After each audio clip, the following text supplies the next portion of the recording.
When I edit an image, it is often the same transformations I use. These are typically curves, white balance, saturation and sharpening. It takes time, if all the mentioned transformations have to be selected every single time, when I open an image. In the following we will look at how we can make that part of the editing easier. A series of transformations can be saved to a snippet file. The snippet file can then be used again on new images. I have already opened an image, and selected the transformations that I want to be included in my snippet file. Let's take a look at the image tree. The image tree consists of thumbnails. Each thumbnail represents a transformation. If you double-click the thumbnail, you can change the settings.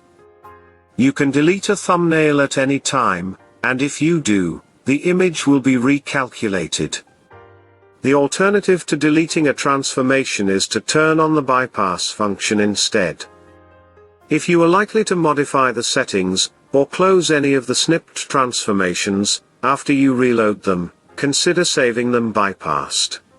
Then, when you later insert the snippet, its transformations will not all recalculate every time you edit one of them. The first thing we do is to select the transformations to be stored in the snippet file. Then we click on the Save button. It's the one with the scissors.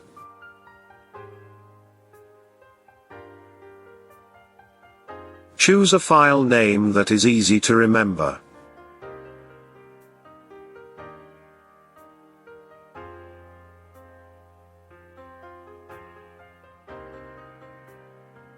Now we open another image, and insert the same transformations, once more.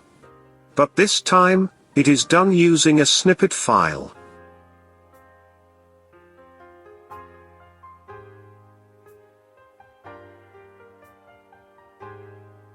When the snippet file was created, settings were saved along with the transformations.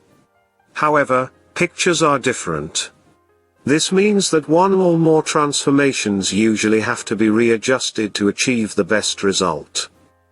Bypass the transformations that are not needed.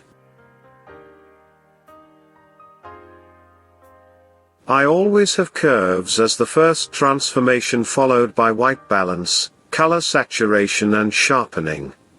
For me, it's the best order for these transformations. If there are transformations you are missing, then you can add them. If you think there are too many transformations, then it is easy to delete them or use the bypass function. I have a lot of snippets, but only use a few regularly. A snippet file always makes editing easier and reduces time consumption. Thank you for watching. Please subscribe if you like this tutorial, and want to learn more.